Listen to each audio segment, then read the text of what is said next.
In today's presentation, I'm going to talk about Net Promoter Score. As always, you can find the PowerPoint file of this presentation in the description of this video, so please feel free to download it if you need it for any reason. First, we'll start with something called customer experience programs, and forward-thinking companies are taking a hard look at how they address customer experience and are making some major changes at the highest level of their organization. They use customer experience management as a major strategy to measure and analyze customer experience with a view to improving it. And NPS, or Net Promoter Score, is a metric used in customer experience programs. So we show the customer experience with the abbreviation of CX. You have to ask two questions from yourself, two key questions. Number one, what do you really need to measure? And number two, how will you effectively leverage the data? How would you use those data? Net Promoter Score is a management tool to measure CX, and customer experience have different aspects. The aspect that NPS is going to measure is the customer loyalty to the brand, as we would see.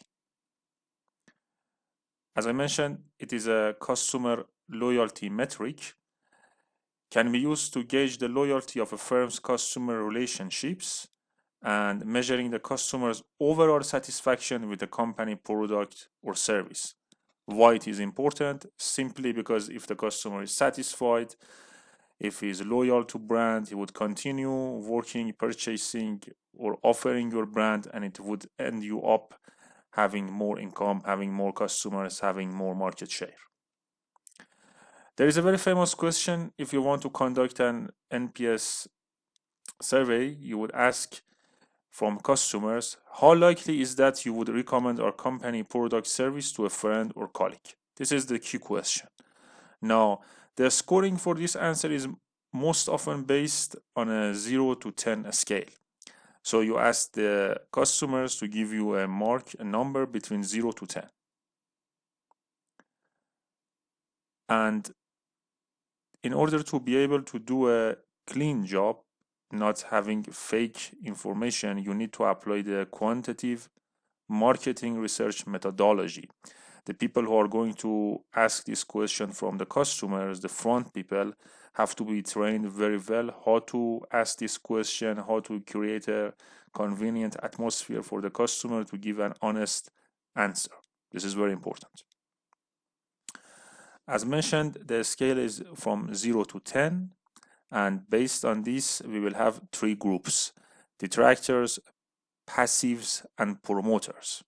And let's give a brief explanation about each of these three groups. Detractors are the people who are not happy with your product and would refrain others to come to your company or to use your service. Passives are the people who give you 7 or 8 out of 10, and they are the people who can easily switch to other supplier.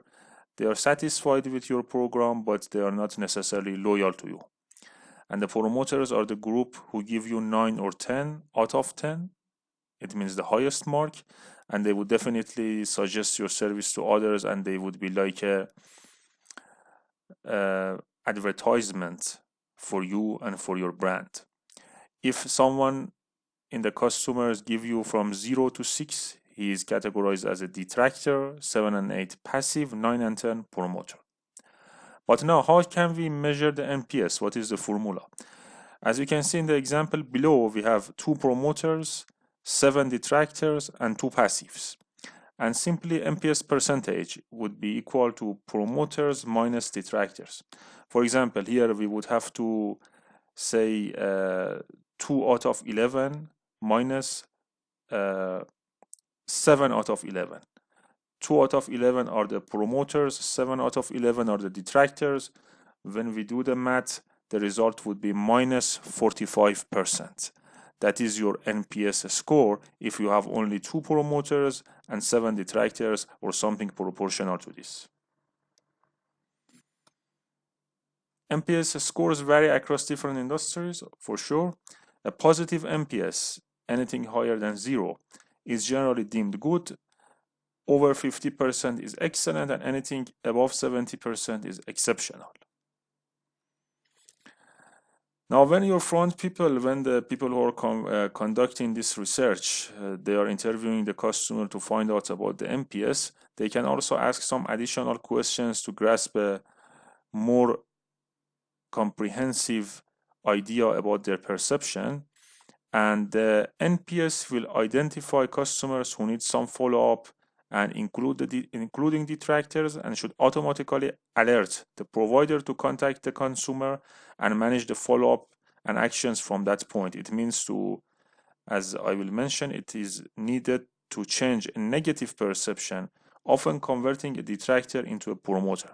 To be able to do this, you would need to have a well-defined system, a dashboard, and you would need to receive continuous feedbacks.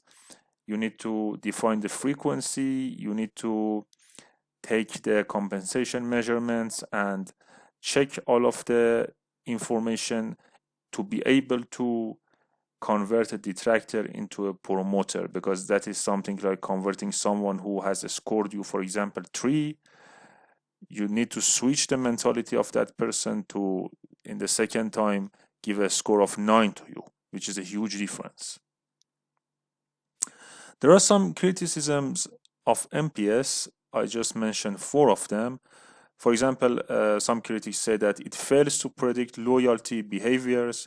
It is less accurate than a composite index of questions, and also some other criticisms. But you should keep in mind that no survey and no score is 100% comprehensive. And of course, a composite index of questions is always good, but then you should mine that data. And when we are discussing about the loyalty of customers, if you can manage to execute a professional and to the point NPS survey, you will get a fair idea of the customer loyalty index. These are the sources that I have used to make up this presentation.